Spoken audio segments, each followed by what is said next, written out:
நீங்கள் DiffUtil use பண்ணீங்க அப்படின்னாக்கா 2 அரேவை கம்பேர் பண்ணி அந்த அரேக்குள்ளே இருக்க எலமெண்ட்டில் எந்தெந்த எலமெண்ட் சேஞ்சாக இருக்கோ அந்த எலமெண்ட்டுக்கு மட்டும்தான் அப்டேட்ஸ் வந்து கால் பண்ணுது. இன்கேஸ் எலமெண்ட்ஸ் ஆர் சேமாக இருந்துச்சுனாக்கா உங்களுக்கு அப்டேட்ஸ் எதுவுமே நடக்காது. அதனால் வந்து ஆப்டிமைசேஷன் இம்ப்ரூவ் ஆகுது அப்படின்னா மெயின் கோர் கான். Welcome to back show. நான் ரூபால் முடிச்சோம். இந்த வீடியோவில் வந்து DiffUtil எப்படி ஒர்க் ஆகுது, இன்டர்னல் எப்படி ஒர்க் ஆகுது, அதால் வந்து எப்படி ரீசைக்கிளர் வியூ வந்து ஆப்டிமைஸ் ஆகுது அப்படிங்கிறத ரொம்ப டீட்டெயிலாக பார்க்குறோம். வாங்க வீடியோ கொடுக்கலாம். ஸோ ஃபர்ஸ்ட் ஆஃப் ஆல் நான் வந்து ஒரு ரீசைக்கிளர் வியூ ஆட் பண்ணியிருக்கேன். ட்ரெடிஷ்னல் ஆண்ட்ராய்ட் டெவலப்மெண்ட் தான், ஜெட்பேக் கம்போஸ் கிடையாது. ஸோ அதில் பார்த்தீங்கன்னாக்கா அது எப்படி ஆட் பண்ணுதுன்னு சொல்லிட்டு குயிக்காக சொல்லிடுறேன். ஸோ இங்கே வந்து ஆக்டிவிட்டி மெயினுக்குள்ளே வந்து ஒரு ரீசைக்கிளர் வியூ வச்சுருக்கேன். இந்த சேம் அப்புறம் வந்து ஒரு அடாப்டர் இருக்கும். ஸோ அடாப்டருக்குள்ளே வந்து ஒரு வியூ மாடல் இருக்கும். அதுக்கப்புறம் இந்த அடாப்டரோட டேட்டாவை நம்ம அப்டேட் பண்ணதுக்கு வந்து அப்டேட் லிஸ்ட் அப்படின்னு சொல்லி ஒரு ஃபங்க்ஷன் வச்சுருக்கோம். இதில் என்ன பண்ணுதுன்னா இதை வந்து விட்டுருங்களேன். ஸோ இது வந்து பார்த்தீங்கன்னா DiffUtil ஃபங்க்ஷனாலிட்டி. இதை விட்டுருங்க, ஓகேவா. அப்டேட் லிஸ்ட்டில் என்ன பண்ணோம்னாக்கா புது லிஸ்ட் இங்கே தருவோம். புது லிஸ்ட்டு வந்து அந்த பழைய லிஸ்ட்டை கிளியர் பண்ணிட்டு அப்புறம் புது லிஸ்ட்டை வந்து இந்த லிஸ்ட்டுக்குள்ளே போட்டு நோட்டிஃபை டேட்டா சேஞ்ச் அப்படின்னு சொல்லிட்டு சொல்லுவோம், ஓகேவா. ஸோ ஒன்று என்ன பண்ணணும்னாக்கா இந்த பர்டிகுலர் லிஸ்ட் வந்து அப்டேட் ஆகும். இப்படி தான் நம்ம ஒரு லிஸ்ட்டை வந்து அப்டேட் பண்ணுவோம் யூஸ்வலாக ட்ரெடிஷ்னலாக. ஸோ அப்புறம் வந்து ட்ரெடிஷ்னலாக அப்டேட் பண்ணி வச்சுருக்கேன். ஸோ என்ன ஆகுனாக்கா நீங்கள் அப்டேட் பண்ணும்போது உங்களுக்கு தெரியும், ஒவ்வொரு தடவையும் ரோ ரெண்டர் ஆகும்போதும் இந்த ஆன் பைண்ட் வியூ ஹோல்டர் வந்து கால் ஆகும். இங்கே தான் நம்ம வந்து டேட்டாவை அப்டேட் பண்ணுவோம். எந்த ரோ வருதோ ஸ்க்ரால் ஆகி மேலே என்ன ரோ வருதோ அந்த ரோ வந்து எடுத்து அந்த பர்டிகுலர் ஆப்ஜெக்ட் எடுத்து அந்த பர்டிகுலர் வேரியபிளுக்குள்ளே அதாவது நேம் அண்ட் சப்டைட்டில் அப்படின்னு சொல்லிட்டு நம்ம வியூ ஹோல்டர் வச்சுருக்கோம்ல, அந்த வியூ ஹோல்டரோட வேல்யூ கூட நம்ம மேட்ச் பண்ணுவோம். ஸோ வியூ ஹோல்டர் இருந்தாக்கா எப்படி இந்த ரோவை நீங்கள் டிசைட் பண்ண போகிறீங்க அப்படின்னு சொல்லிட்டு சொல்கிற ஒரு விஷயம் தான். ஸோ அதுக்காக நம்ம தனி லே அவுட் வச்சுருக்கோம். அந்த லே அவுட்டில் வந்து நேமு, இங்கே வந்து டெஸ்டினேஷனை வந்து இங்கே வச்சுருக்கோம், ஓகே. ஸோ இதுதான் ஒரு சிம்பிள் ரீசைக்கிளர் வியூ. கொஞ்சம் ஹை லெவலில் தான் சொல்லியிருக்கேன். ஏன்னா இந்த பர்டிகுலர் வீடியோவே பார்த்தீங்கன்னா ரீசைக்கிளர் வியூ எப்படி ஒர்க் ஆகுதுன்னு சொல்கிறது கிடையாது. ரீசைக்கிளர் வியூக்குள்ளே DiffUtil எப்படி ஒர்க் ஆகுது அப்படின்னு காமிக்கிறதுக்காக தான். சரி, ஓகே. இப்போ வந்து இதுதான் ட்ரெடிஷ்னலாக பண்ணது. DiffUtil நான் இன்னும் ஆட் பண்ணல. ட்ரெடிஷ்னலாக இப்படி தான் நம்ம பண்ணுவோம். ஃபஸ்ட்டு பார்த்தீங்கன்னாக்கா நான் ஆட் பட்டன் வச்சுக்கலாம். இந்த ஆட் பட்டனுக்கு ஒரு சிம்பிள் கோடு எழுதியிருக்கேன். இந்த ஆட் பட்டன் கிளிக் பண்ணும்போது என்ன ஆகும் அப்படின்னாக்கா இங்கே இருக்கு பாருங்க, ஒரு மியூட்டபிள் லிஸ்ட் எடுத்துக்கிறேன். அதில் வந்து 1லேருந்து 25 ஐட்டம் போட்டு 1 to 25 போட்டு அதில் வந்து எம்ப்ளாயி அப்படின்ற ஒரு ஆப்ஜெக்ட் நான் போட்டிருக்கேன். எம்ப்ளாயோட டீட்டெயில்ஸு, அந்த எம்ப்ளாயோட நேம் இது எம்ப்ளாயி, அந்த ஐடி இங்கே போட்டுறேன். டெஸ்டினேஷன் பார்த்தீங்கன்னா இன்ஜினியர் 1 2 3 அப்படின்னு சொல்லிட்டு வரும், ஓகேவா. வந்தோடனே இந்த அடாப்டர் அங்கே எழுதிட்டு அடாப்டருக்கு ஆப்ஜெக்ட் கிரியேட் பண்ணிவிட்டு பை டிஃபால்ட்டாக வந்து நல் அதாவது எம்டி எம்ப்ளாயிஸ் நம்ம கொடுத்துருக்கோம். அந்த அடாப்டர் வந்து இதோட ரீசைக்கிளர் வியூவோட அடாப்டரோட நம்ம மேப் பண்ணியிருக்கோம். ஸோ அதுக்கப்புறம் என்ன பண்ணுறோம்னாக்கா கிளிக் பண்ண நம்ம வந்து வேல்யூஸை வந்து அப்டேட் பண்ணி அந்த 25 ஐட்டம்ஸ் எடுத்து நம்ம இங்கே போஸ்ட் பண்ணுறோம். ஸோ இது ஒரு இன்ட்ரெஸ்டிங்கான ஃபேக்ட் என்னன்னாக்கா, ஆட் பண்ணிட்டோமா, ஆட் பண்ணிட்டோன்னே இந்த 25 எம்ப்ளாயிஸ் வரும். ஆனால் பட் 10 எம்ப்ளாயி தான் நம்ம விசிபிளாக இருக்கிறதுனால 10 எம்ப்ளாயோட ஆன் பைண்ட் வியூ மாடல் காலாக இருக்குது. நம்ம இங்கே லாக் போட்டு வச்சதுனால ஆன் பைண்ட் 1 2 3 என்னென்ன வியூஸ் இங்கே ரெண்டாவது அதெல்லாம் இங்கே போட்டு வச்சுருக்காங்க, ஓகே. மறுபடியும் நான் வந்து ஆட் கிளிக் பண்ணாகும், மறுபடியும் அதே ஃபங்க்ஷன் கால் ஆகும்.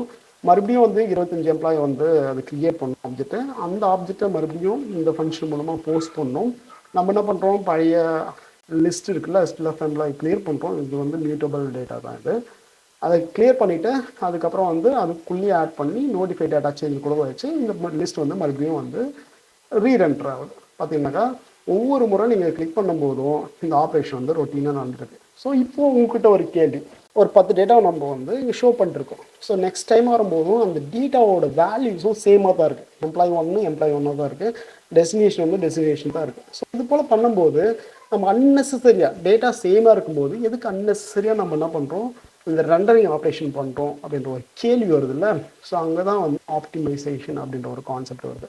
ஸோ இதுக்கு முன்னாடி நம்ம என்ன பண்ணுவோம்னா மேனுவலாக இந்த டேட்டாஸ் சேஞ்சாக இருக்கா, ஃபார் எக்ஸாம்பிள் நீங்கள் வந்து ஒரு டேட்டாவை எடிட் பண்ணுறீங்க அப்படின்னாக்கா எந்தெந்த ரோ வந்து சேஞ்ச் ஆகிருக்கோ அந்தந்த ரோவுக்கு மட்டும் notify data change item 1 item 2 அப்படின்னு சொல்லிட்டுலாம் ரொம்ப பர்ஃபார்மன்ஸ் ஆப்டிமைசேஷன் பண்ணிருப்பாங்க. ஸோ அது போல் பண்ணும்போது என்ன ஆகுதுனாக்கா நிறைய பக் வரதுக்கு சான்சஸ் இருக்குது. ஏன்னா இது ட்ராக் பண்ணும்போது பார்த்தீங்கன்னாக்கா அந்த ஐட்டம் வந்து ரெஃப்ரெஷ் ஆகிருக்குமா, மீதி ஐட்டம் வந்து ரெஃப்ரெஷ் ஆகிருக்காது. அதனால் வந்து நிறைய கிளிச்சஸ் வந்து வரதுக்கு சான்சஸ் இருக்குது, ஓகே. ஸோ இதெல்லாம் அவாய்ட் பண்ணதுக்காக அவங்க என்ன பண்ணுறாங்கன்னா DiffUtil அப்படின்னு சொல்லிட்டு ஒரு கிளாஸை கொண்டு வராங்க. ஸோ DiffUtil என்ன பண்ணுது அப்படின்னாக்கா புது லிஸ்ட் இருக்குது, பழைய லிஸ்ட் இருக்குது, இது ரெண்டுத்துக்குமே வந்து அது கம்பேரிசன் பண்ணணும். அந்த கம்பேரிசன் எப்படி பண்ணுது அப்படின்னு சொல்லிட்டு நம்ம தான் டிஃபைன் பண்ணோம். கம்பேர் பண்ணி ரெண்டுத்துலையுமே டேட்டாஸ் எதுவுமே சேஞ்ச் ஆகலை அப்படின்னாக்கா இந்த ரெண்டரிங் ஆப்ரேஷனை சுத்தமாக பண்ணாது. ஸோ அது எப்படி பண்ணல அப்படின்னு சொல்லிட்டு நான் உங்களுக்கு காட்டுறேன். ஸோ நான் DiffUtil போட்டுட்டேன். DiffUtil போட்டு இந்த நோட்டிஃபை டேட்டா சேஞ்சை ரிமூவ் பண்ணிவிட்டு இப்போ diff ரிசல்ட்டோட dispatch அப்டேட் அப்படின்றத கால் பண்ணுறேன். இங்கே பார்த்தீங்கன்னாக்கா DiffUtil calculate diff அப்படின்னு சொல்லிட்டு பார்த்தீங்கன்னா ஒரு அல்காரிதம் இருக்குது. அந்த அல்காரிதம் என்ன பண்ணுதுனாக்கா உங்களுடைய பழைய லிஸ்ட்டையும் புது லிஸ்ட்டையும் கம்பேர் பண்ணி எந்தெந்த ஆப்ஜெக்ட் அந்த லிஸ்ட்டில் ரெண்டு லிஸ்ட்டில் இருக்கிற எந்தெந்த ஆப்ஜெக்ட் வந்து சேஞ்ச் ஆகிருக்கோ அந்த ஆப்ஜெக்டெல்லாம் தனியாக எடுத்துங்க தந்தோம். அதுக்கு மட்டும் நீங்கள் டிஸ்பேச் அப்டேட் டு அப்படின்னு கால் பண்ணிங்கனாக்கா அந்த பர்டிகுலர் ஆப்ஜெக்ட் எந்தெந்த வியூ ஹோல்டருக்குள்ளே பைண்டாக இருக்கோ அந்த பர்டிகுலர் ரோ மட்டும்தான் நான் ரெண்டரிங் ஆப்ரேஷன் பண்ணோம். இன்கேஸ் வந்து டேட்டா சேமாக இருந்துச்சுனாக்கா அது என்ன பண்ணாது, ரீரெண்டரிங் அப்படின்ற ஆப்ரேஷன் அது பண்ணாது. ஃபார் எக்ஸாம்பிள் டெமோ காட்டுறோம் பாருங்கள். ஃபஸ்ட்டு ஆடு இப்போ வந்து பார்த்தீங்கன்னாக்கா ஃபஸ்ட்டு ஆட் ஆயிடுச்சு சூப்பராக. ஓகேவா? இப்போ என்ன பண்ணுறேன்னாக்கா டெலீட் பண்ணிவிட்டு மறுபடியும் ஆட் கொடுக்கும்போது பார்த்தீங்கன்னாக்கா ஒரே ஒரு சேஞ்சஸ் கொடுனாங்க. ஏன் நடக்கல அப்படின்னாக்கா ரெண்டு டேட்டாவும் சேம். ஃபஸ்ட்டு நான் வச்சுருந்தேன் பார்த்தியா என்னோடய மெமரிக்குள்ளே அது வந்து அந்த டேட்டாவும் அதுக்கப்புறம் ஆட் பட்டன் கிளிக் பண்ணும்போது அதை ரிமூவ் பண்ணிட்டு புதுசாக ஒரு டேட்டா போட்டோம் பார்த்தியா அந்த டேட்டாவும் சேமாக இருக்கிறதுனால டிஃப்ரென்ஸ் எதுவுமே இல்லாதனால என்ன பண்ணுதுன்னா அந்த ரெண்டரிங் ஆப்ரேஷன் நடக்கலை. அதனால் வந்து ஆன் பை வியூ ஹோல்டர் மறுபடியும் கால் ஆகாதனால அந்த பெர்ஃபார்மன்ஸ் வந்து நம்ம ஆப்டிமைஸ் பண்ணியிருக்கோம். ரெண்டரிங் ஆப்ரேஷன் வந்து கம்ப்ளீட்டாக ஸ்டாப் பண்ணியிருக்கோம். ஸோ இதுதான் வந்து கான்செப்ட். ஸோ நீங்கள் DiffUtil யூஸ் பண்ணீங்க அப்படின்னாக்கா அது என்ன பண்ணுதுனாக்கா ரெண்டு அரேவை கம்பேர் பண்ணி அந்த அரேக்குள்ளே இருக்க எலமெண்ட்டில் எந்தெந்த எலமெண்ட் சேஞ்சாக இருக்கோ அந்த எலமெண்ட்டுக்கு மட்டும்தான் அப்டேட்ஸ் வந்து கால் பண்ணுது. இன்கேஸ் எலமெண்ட்ஸ் ஆர் சேமாக இருந்துச்சுனாக்கா உங்களுக்கு அப்டேட்ஸ் எதுவுமே நடக்காது. அதனால் வந்து ஆப்டிமைசேஷன் இம்ப்ரூவ் ஆகுது. அப்படின்னா மெயின் கோர் கான்செப்ட். சரி, ஓகேங்க. இப்போ வந்து இந்த டேட்டாஸ் எப்படி சேமாக இருக்குது அப்படின்னு சொல்லிட்டு அந்த அல்காரிதம் டிசைட் பண்ணுது அப்படின்னாக்கா அது உள்ள இன்டர்னலாக சில அல்காரிதம் வச்சுருக்கு. ஆனால் நம்ம அதை கண்ட்ரோல் பண்ணலாம். எது சேமாக இருந்தாக்கா இந்த ஆப்ஜெக்ட் தான் சேம் அப்படின்னு சொல்லிட்டு நம்ம சொல்ல முடியும்.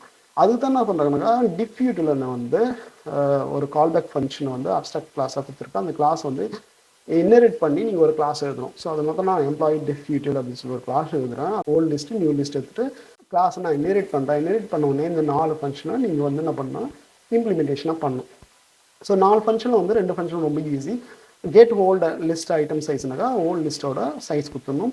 நியூ லிஸ்ட் ஐட்டம் சைஸ்னாக்கா அந்த நியூ லிஸ்ட் இருக்குல்ல இதனோட சைஸை நீங்கள் கொடுத்துறீங்க. அதுக்கப்புறம் முக்கியமான இடம் எதுனாக்கா are item the same are content the same அப்படின்ற ஒரு கான்செப்ட் தான். இப்போது இந்த லிஸ்ட் இருக்குது இந்த லிஸ்ட் இருக்குது பை டிஃபால்ட்டாகவே இது ரெண்டுமே வேறு ரெஃபரன்ஸ். ஸோ ரெஃபரன்ஸ் வச்சு நம்ம யூட்டிலைஸ் பண்ணவே முடியாது. ஏன்னா ஒவ்வொரு தடவையும் ஆப்ஜெக்ட் கிரியேட் பண்ணும்போது புது புது ரெஃபரன்ஸ் வரும், இன்னும் புது புது ரெஃபரன்ஸ் வரும். அப்படி இருக்கும்போது இதில் இருக்கிற எம்ப்ளாயி தான் இதுக்குள்ளே காணாம் அப்படின்னு சொல்லி நம்ம எப்படி டிசைட் பண்ணுவோம்? நேம் வச்சு டிசைட் பண்ண முடியாது. ஏன்னா பூபால்ன்றது வந்து ரெண்டு இடத்துலையுமே இருக்க சான்சஸ் இருக்குது. ஸோ நேம் வச்சு டிசைட் பண்ண முடியாது, டெசினேஷன் வச்சு டிசைட் பண்ண முடியாது. ஸோ யூனிக்காக நம்ம என்ன பண்ணுவோம்னாக்கா ஏதாச்சும் ஒரு ஐடி இருக்கும். கரெக்டாக எம்ப்ளாயோட ஐடி இருக்கும், இங்கே ஒரு எம்ப்ளாயர் இருக்கும். இந்த எம்ப்ளாயி ஐடி ரெண்டுமே மேட்ச் ஆச்சுனாக்கா அந்த பர்டிகுலர் ஆப்ஜெக்ட் வந்து referring to the same employee அப்படின்னு சொல்லிடலாமா? ஸோ அதுதான் கான்செப்ட். ஸோ அப்போ என்ன பண்ணுறாங்க ஓல்டு லிஸ்ட் வந்து இந்த ஐட்டம் பொசிஷன் எடுத்து அந்த ஐடி எடுத்துக்கிறோம். அதே போல் நியூ லிஸ்ட் வந்து இந்த நியூ ஐட்டம் பொசிஷன் வச்சு அந்த பர்டிகுலர் எம்ப்ளாயும் எடுத்துகிட்டு இந்த ரெண்டு எம்ப்ளாயோட ஐடி வந்து மேட்சாக தான் பார்க்கணும். ரெண்டு எம்ப்ளாயோட யூனிக் ஐடென்டிஃபை ஏதாச்சும் ஒன்று வச்சுக்கலாம். நீங்கள் ரெண்டும் மேட்ச் ஆயிடுச்சுனாக்கா எஸ் இந்த ரெண்டு ஐட்டமும் சேம் ஐட்டம் அப்படின்னு சொல்லிட்டு அல்காரிதத்துக்கு நம்ம சொல்லிடுறோம். அதுக்கப்புறம் அல்காரிதம் கேட்குனா ஓகேங்க இந்த ரெண்டு ஐட்டமும் சேம் ஆயிடுச்சு, இப்போது அதுக்குள்ளே இருக்கிற கண்டென்ட் சேமாக இருக்கா அப்படின்னு சொல்லிட்டு பார்த்துங்க அப்படின்னு சொல்கிறாங்க. இப்போ மறுபடியும் உங்களுக்கு ஒரு கொஸ்டின் வரலாம், எதுக்கு இப்போ வந்து கண்டென்ட் வந்து சேமாக இருக்கா அப்படின்னு சொல்லிட்டு பார்க்க சொல்கிறாங்க அப்படின்னாக்கா நீங்கள் ஒரு எம்ப்ளாயி ஆப்ஜெக்ட்குள்ளே மல்டிபிள் கண்டென்ட்ஸ் இருக்கும். So name, first name, last name, address, date of birth, phone number except பயங்கரமாக இருக்கும். ஓகே, ஒரு ரியல் டைம் ப்ராஜெக்ட். ஆனால் இங்கே பார்த்துன்னு வச்சுக்கேன் நம்ம டிஸ்பிளே பண்ணது என்னவோ அந்த பர்டிகுலர் எம்ப்ளாயோட நேமு ப்ளஸ் டெஸ்டினேஷன் மட்டும் தான் இது பண்ணுறோம். மீதி ப்ராப்பர்ட்டியெல்லாம் நம்ம சுத்தமாக கன்சிடர் பண்ணதே கிடையாது. ஓவர்ரைட் பண்ணும்போது என்ன சொல்லுங்க, ஓகே ரெண்டு ஆப்ஜெக்டோட கண்டென்ட்டும் சேமாக இருக்கா, கண்டென்ட்டும் சேமாக இருக்குன்னா அதில் இருக்கிற எல்லா ப்ராப்பர்ட்டிஸும் மேட்ச் ஆகுதா அப்படின்னு சொல்லிட்டு பார்க்கலாம்.